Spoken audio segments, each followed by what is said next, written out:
Hello everyone, welcome to the Zorawar classes. आप लोगों का बहुत बहुत स्वागत है जोरावर क्लासेस में।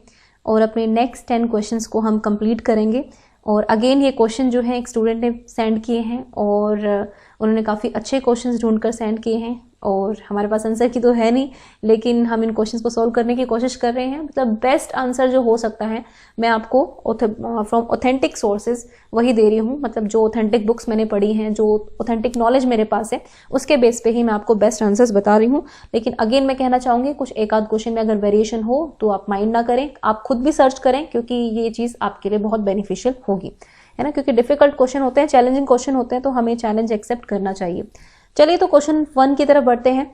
फर्स्ट क्वेश्चन है, the greatest important cause of failure in the beginning for a teacher lies in the area of his or her।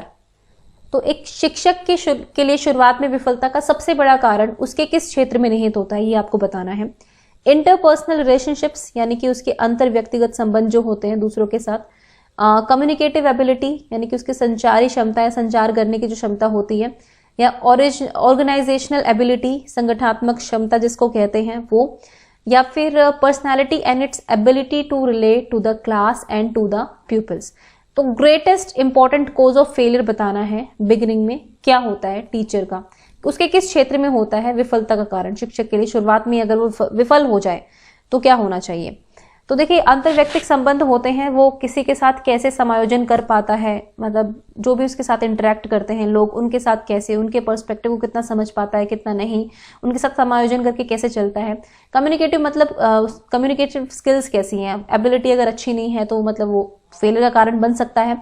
या ऑर्गेनाइजेशनल एबिलिटी, संगठनात्मक क्षमता जो होगी। तो और लास्ट है पर्सनैलिटी, उसकी खुद की पर्सनैलिटी कैसी है, और उसकी एबिलिटी की वो किस तरह से क्लास से रिलेट करता है और किस तरह से क्लास के बच्चों से रिलेट कर पाता है। तो देखिए, इस क्वेश्चन का जो आंसर होगा वो होगा ऑप्शन नंबर ए, इंटरपर्सनल रिलेशनशिप्स।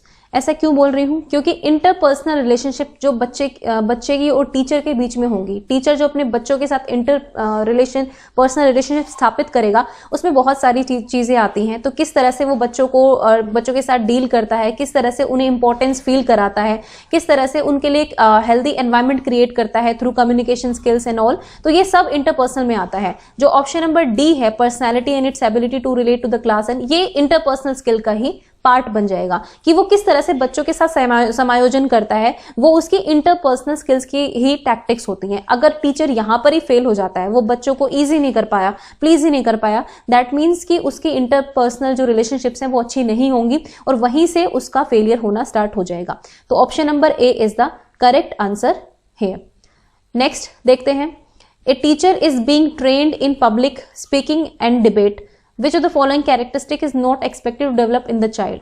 भाई एक child is being trained in the public speaking, तो बच्चे को ट्रेन किया गया है पब्लिक स्पीकिंग में और डिबेट में, तो कौन सी कैरेक्टरिस्टिक उससे एक्सपेक्टेड नहीं होगी। हमने उसको ट्रेनिंग दी है स्पीकिंग की और डिबेट की, तो अब आपको बताना है कि कौन सी एक्सपेक्टेड नहीं है।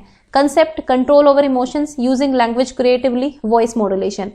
तो देखिए, अगर आपने स्पीकिंग और डिबेट की, यानी कि कम्युनिकेशन स्किल्स की बात हो रही है यहाँ पर, तो ऑब्वियसली अपने इमोशंस पर कंट्रोल होना चाहिए, लैंग्वेज को क्रिएटिवली यूज करना है, वॉइस मॉड्यूलेशन के साथ, यानी कि आवाज में बदलाव करेंगे आप। जब कहानी सुनाते हैं, पोएम सुनाते हैं या बहस करते हैं, तो कुछ भी करते हैं, तो ऐसी चीजों में आपको वॉइस मॉड्यूलेशन बहुत जरूरी होता है। तो तीनों चीजें इससे रिलेटेड हैं, लेकिन कंसेप्ट इससे रिलेटेड नहीं है, that is a different thing. तो option number A is the correct option. Next देखते हैं, if it is said that the students of class 7th are not able to read and write, what could be the most important reason for this situation। अगर 7वीं class का बच्चा न पढ़ पा रहा है और न ही लिख पा रहा है, तो इसका सबसे इंपॉर्टेंट रीजन क्या हो सकता है। ये क्वेश्चन अगेन बहुत अच्छा है। फर्स्ट है कि लेस इंटेलिजेंट चिल्ड्रन है, हम कहेंगे कि बच्चा ही जो है इंटेलिजेंट कम है, उसको आता ही नहीं है। केयरलेसनेस है पेरेंट्स की, कि पेरेंट्स ने ध्यान ही नहीं दिया। नो डिटेंशन पॉलिसी है कि आपको किसी भी बच्चे को डिटेन नहीं करना है। इसका मतलब ये है कि आप अगर बच्चा फर्स्ट में या सेकंड, आपको पता है कि 1st to 8 हमें बच्चे को पास ही करना पड़ता है, भले ही बच्चे के कितने कम नंबर आए हो, तो हमको उसको नो डिटेंशन पॉलिसी के अंडर उसको पास करना पड़ता है। तो या फिर इनसेंसिटिव इम्प्लीमेंटेशन ऑफ CCE। अब यहाँ पर जो ऑप्शन ए और बी है वो तो बिल्कुल इनकरेक्ट है, वो होंगे नहीं। अब no detention policy and insensitive implementation of CCE, अब यहाँ पर ये इसका मतलब क्या है। देखिए कि जो NDP होती है, इसके अंदर बच्चे पास कर दिए जाते हैं, भले ही वो 33% से कम मार्क्स लेकर आ रहे हो। अब आप कहोगे कि नहीं जी इसी का है, मतलब अगर आप नॉर्मल टीचर्स का व्यूज देखते हुए कुछ भी कहते हो तो आप कहोगे कि नहीं एनडीपी जो पॉलिसी आई है वही खराब है, वही बेकार है, उसकी वजह से बच्चे जो है ना पढ़ना सीख रहे हैं ना लिखना सीख रहे हैं। लेकिन अगर हम एग्जामिनर के पर्सपेक्टिव से देखें तो हम किसी भी पॉलिसी को क्रिटिसाइज नहीं कर सकते हैं, क्योंकि जो पॉलिसी मेकर्स होते हैं वो बहुत सारी चीजों को देख समझकर वो चीजें बनाते हैं। हम ये नहीं कह सकते कि एनडीपी है इसलिए बच्चे नहीं पढ़ रहे हैं।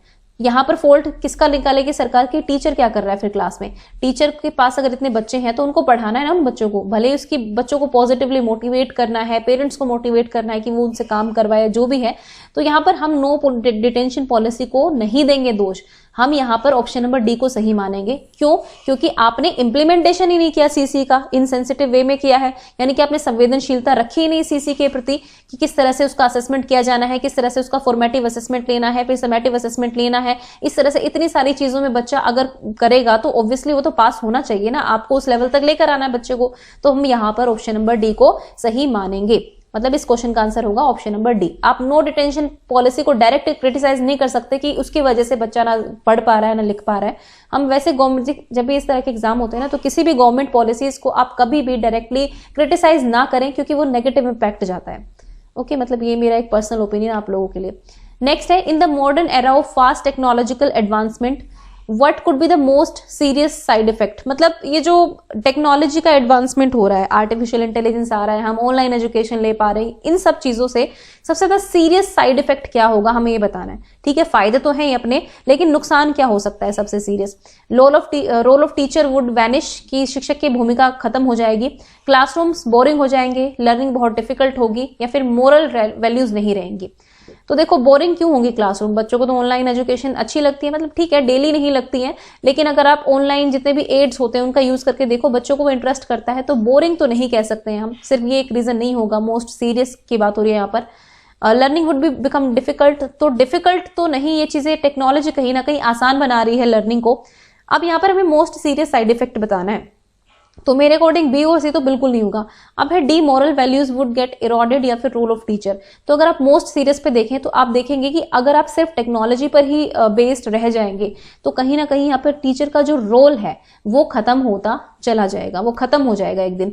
एक 5th क्लास की एनसीईआरटी की बुक है जिसमें है वो दिन भी क्या दिन थे, मेरे को अभी भी वो स्टोरी याद है। 5th क्लास की एनसीईआरटी में वो दिन भी क्या दिन थे, आप उस चैप्टर को पढ़ेंगे तो आप देखेंगे कि उस चैप्टर में भविष्य की बात की गई है, 2050 के अराउंड बात की गई है, कि उसमें ये बताया गया है कि आज हम पर्दे से पढ़ते हैं। पर्दा यानी कि जो कंप्यूटर है उसका पर्दा, जो प्रोजेक्टर होता है उससे पढ़ रहे हैं। अरे यार वो दिन भी कौन से दिन होंगे ना जब दादा दादी पढ़ते थे टीचर से, मतलब उसमें इस तरह की बातें हो रही है। यानी कि अब ऐसा इरा आ गया है 2050 का कि टीचर नहीं है, वो टेक्नोलॉजी से ही पढ़ रहे हैं। तो बच्चे मिस करते हैं जब वो दादाजी से सुनते हैं, दादी से सुनते हैं कहानियां कि पहले टीचर ऐसे पढ़ाते थे, फिर हम डाउट भी पूछते थे या ये करते थे, वो हमें जवाब देते थे। लेकिन अब तो हम लोग कितने वो हो गए हैं, देखो अब हम इस कंप्यूटर स्क्रीन से पढ़ते हैं। उबाऊ तो होता ही है, लेकिन सबसे मोस्ट सीरियस साइड इफेक्ट क्या है कि एक टीचर का जो रोल है वो इससे धीरे धीरे खत्म हो जाएगा। लोग टेक्नोलॉजी पर ज्यादा डिपेंडेंट होंगे, तो टीचर्स को कहीं ना कहीं वो करेंगे। जैसे अगर आप सिर्फ स्मार्ट बोर्ड लगा दो, ऑनलाइन बच्चे पढ़ते रहे, तो वो वाली चीजें हैं। तो option number A is the correct option. Next है, which measure of central tendency represents a point and not a value? This is direct question. देखो सेंट्रल टेंडेंसी नापने के जो ये मीन, मोड और मीडियम है, ये तीनों ही सेंट्रल टेंडेंसी के लिए होते हैं। स्टैंडर्डाइजेशन और उसमें जाएंगे आप जब स्टैटिस्टिक्स में, तीनों ही सेंट्रल टेंडेंसी को शो करते हैं और ये तीनों ही वैल्यू को रिप्रेजेंट करते हैं, पॉइंट को रिप्रेजेंट नहीं करते हैं। लेकिन एवरेज जो होता है वो एक पॉइंट को रिप्रेजेंट करता है, वैल्यू को रिप्रेजेंट नहीं करता है।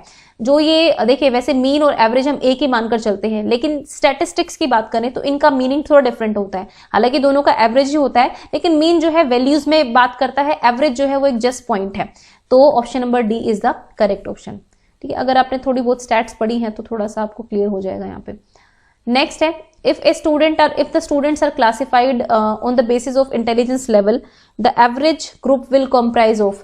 तो ये कह रहे हैं कि अगर स्टूडेंट्स को हम क्लासिफाई करें इंटेलिजेंस लेवल के बेसिस पर, तो जो एवरेज ग्रुप है वो कहाँ आएगा। ये नॉर्मल डिस्ट्रीब्यूशन कर्व का क्वेश्चन है। देखिए यहाँ पर ये जो होता है ये, ठीक है, नॉर्मल डिस्ट्रीब्यूशन है, एक नॉर्मल लाइन आती है। अब यहाँ पर कुछ ऐसे बच्चे होते हैं जो मतलब कि वीक होते हैं। एक बार मैं आपको थोड़ा सा इजीली, मैं फोटो ऐड करना भूल गई, इसमें मैं फोटो ऐड करने वाली थी लेकिन मुझे ध्यान नहीं रहा, सॉरी फॉर दैट। तो इस तरह से नॉर्मल, मैं वैसे समझा देती हूँ आपको, इस तरह से नॉर्मल डिस्ट्रीब्यूशन कर्व होती है। ठीक है, तो यहाँ पर हम 2 लाइन खींच देते हैं। अगर आप देखेंगे गूगल पर एक बार सर्च करें ना, आपको मिल जाएगा। तो ये क्वेश्चन नॉर्मल डिस्ट्रीब्यूशन कर्व से, हम ये मानकर चल रहे हैं कि यहाँ से जो पॉइंट ए है और पॉइंट बी तक का एरिया है, यहाँ पर हमें एवरेज स्टूडेंट्स मिलते हैं, मीन ये होता है। ठीक है, ये मीन है। तो ये मीन के पास ज्यादातर जो आपके स्कोर्स हैं वो वेरी करते हैं यहाँ पर, यानी कि एवरेज बच्चे जो हैं इस स्कोर में होते हैं। तो ये भी आपका 34.13% होता है और ये भी 34.13% होता है। मतलब कुछ लोग मीन के इस साइड होंगे, कुछ लोग मीन के इस साइड होंगे, मीन स्कोर के। तो ये एवरेज एरिया है 34.13 और 34.13, तो ये आपका टोटल आ जाता है 68.26। तो यहाँ पर क्या पूछा है कि एवरेज ग्रुप की बात हो रही है, तो एवरेज ग्रुप मीन के पास होता है ये ए से बी वाला। तो इसका सही ऑप्शन होगा ऑप्शन नंबर डी। ठीक है, 68.26। अब अगर बात करें इस साइड की, तो यहाँ पर थोड़ा सा वो है, यहाँ पर 13.59% बच्चे आते हैं और यहाँ पर 2.14 बच्चे आते हैं।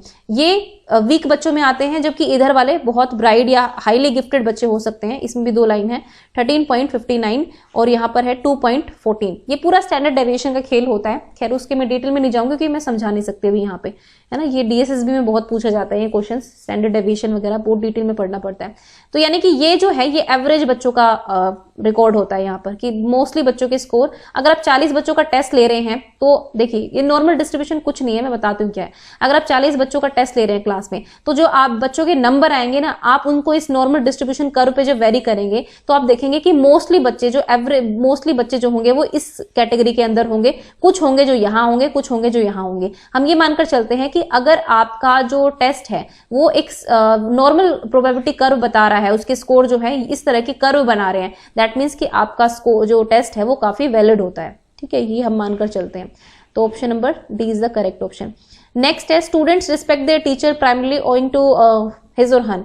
मतलब बच्चे जो है टीचर की रिस्पेक्ट कर रहे हैं प्राइमरली किस चीज को देखकर, उनकी लीगल अथॉरिटी को देखकर, पर्सनल इंटीग्रिटी और उनकी गुडविल कैसी है, व्यक्तिगत अखंडता और उनकी सद्भावना, उनका पॉपुलैरिटी कितनी है, इन्फ्लुएंस कितना है, अडल्ट स्टेटस नहीं होगा, लीगल अथॉरिटी नहीं होगा, ये भी नहीं होगा। Option number B is the right answer. ठीक है, अगर बच्चों को लगता है कि भाई इंसान बहुत अच्छा है, वो सद्भावना का व्यक्ति है, तो हमें वो पसंद ही आते हैं। अगर आप नॉर्मली बात करेंगे, मैं आपसे बहुत बदतमीजी से बात करूं और मतलब नॉर्मल बात करूं, अच्छे से बात करूं, तो फर्क तो आएगा ना कि आप क्यों रिस्पेक्ट करेंगे मेरी, क्योंकि मैं आपको अच्छा भी पढ़ा रही हूँ प्लस मैं आपसे बात भी अच्छे से कर रही हूँ। अगर मैं भी तू तड़ाक करूँ कि तुम्हें ये नहीं आता, तू क्या कर रहा है, तू क्या कर रही है, तो इस तरह से बात करूं तो ऑब्वियसली एक नेगेटिव इन्फ्लुएंस जाता है हमारी साइड से। नेक्स्ट क्वेश्चन है Kilpatrick's project method is an outcome of. तो किलपैट्रिक का जो प्रोजेक्ट मेथड है वो किसका आउटकम है? ये कुछ फिलोसफी ऑफ एजुकेशन है आपके लिए। देखिए प्रैग्मेटिज्म को वैसे प्रयोजनवाद बोलते हैं, प्रगतिवाद भी बोल सकते हैं, प्रयोजनवाद भी बोलते हैं इसको। ठीक है, प्रयोजनवाद सिर्फ प्रयोजनवाद से निकला है, प्रैग्मेटिज्म और रियलिज्म दोनों का मिक्सचर है, रियलिज्म से निकला है या फिर रियलिज्म एंड आइडियलिज्म से निकला है। देखो जो किलपैट्रिक का प्रोजेक्ट मेथड है ये प्रोग्रेसिव एजुकेशन का पार्ट है। प्रोग्रेसिव एजुकेशन क्या कहती है कि आपको जो है बच्चों को प्रोजेक्ट से, प्रॉब्लम सॉल्विंग मेथड से, मतलब ट्रेडिशनल जो अप्रोच थी ना पढ़ाने की, उससे हटकर आपको एक प्रोग्रेसिव अप्रोच अपनानी है, जहां पर आप बच्चों को मौका दें, एक्टिविटीज कराएं, इन्वॉल्व करें, उनको एक्टिव लर्नर बनाएं बेसिकली। और ये जो प्रोग्रेसिविज्म है ये कहां से निकला है? ये बेसिकली प्रैग्मेटिज्म से निकला है। ठीक है, ये बेसिकली आपका कहां से निकला है? प्रैग्मेटिज्म से निकला है। ठीक है, तो देखो किलपैट्रिक का प्रोजेक्ट मेथड किस पर बेस्ड है? प्रोग्रेसिव एजुकेशन पर। प्रोग्रेसिव एजुकेशन किस पर बेस्ड है? प्रैग्मेटिज्म पर। तो यानी कि किलपैट्रिक का प्रोजेक्टिव मेथड जो है आउटकम किसका है? प्रैग्मेटिज्म का है। ओके, तो यहाँ पर रियलिस्ट का और उसका नहीं होगा। प्रैग्मेटिज्म बेसिकली जो है आपका बिल्कुल एक्सपीरियंस पर वैल्यू करता है और साथ ही साथ चेंजिंग वैल्यूज पर बिलीव करता है कि आप जो वैल्यूज हैं वो चेंज होती रहती हैं, वो कांस्टेंट नहीं है। जबकि आदर्शवाद तो बिल्कुल आइडियाज पर ही फोकस करता है, जो विचार हैं वो बिल्कुल स्थिर हैं, उन पर ही हमें चलना है, बच्चों को उन विचारों को जानना है। रियलिज्म भी कहीं ना कहीं थोड़ा सा रेस्ट्रिक्टेड है, थोड़ा सा सब्जेक्ट सेंटर्ड है। और हम बात कर सकते हैं कि प्रोग्रेसिव एजुकेशन जो है प्रॉपर चाइल्ड सेंटर्ड एजुकेशन है, और किलपैट्रिक का प्रोजेक्ट मेथड भी वही है। तो option number A is the correct answer of this question. Next देखते हैं, which of the following was not the main consideration of Rabindranath Tagore while conceptualising a world university विश्व भारती। तो जब विश्व भारती की स्थापना की थी इन्होंने, तो इनका मेन कंसिडरेशन क्या नहीं था ये बताना है आपको। इन्होंने कुछ टारगेट्स मन में रखे थे कि विश्व भारती मुझे स्थापित करना है, तो ये क्या इनका मेन एम नहीं था, इसके बारे में आपको बताना है। तो ऑप्शन है कि गोइंग बियॉन्ड एग्रेसिव नेशनलिज्म, कि वो आक्रामक जो राष्ट्रवाद है उससे परे जाना चाहते थे। What was not the main consideration, ये बताना है, ठीक है। Building friendship with all nations, सभी के साथ दोस्ती करना चाहते थे। Emphasize cooperation between east and west, east and west के बीच कोऑपरेशन चाहते थे। या फिर एम्फेसाइजिंग ओरिएंटल फिलोसफी, या फिर वो जो प्राच्य दर्शन, यानी कि जो प्राच्य किसको बोलेंगे, जो मीन्स ईस्टर्न या फिर पूर्वी बोल सकते हैं, पूर्वी दर्शन पर, ठीक है, ईस्ट और वेस्ट वाली बात होती है। तो देखिए इन्होंने विश्व भारती जो है स्टार्ट किया था बेसिकली इंडिया को कनेक्ट करने के लिए पूरे वर्ल्ड के साथ, और ये बताने के लिए कि हमारी जो विरासत है वो कितनी ज़्यादा रिच है, हमारा जो एजुकेशन सिस्टम है, जो हमारी पुरानी कल्चर थी, हम किस तरह से एजुकेट करते थे थ्रू आश्रम्स एंड ऑल, तो वो सब चीज़ें इन्होंने कनेक्ट करने की कोशिश की थी। और इसका क्या मेन कंसिडरेशन नहीं था ये बताना है।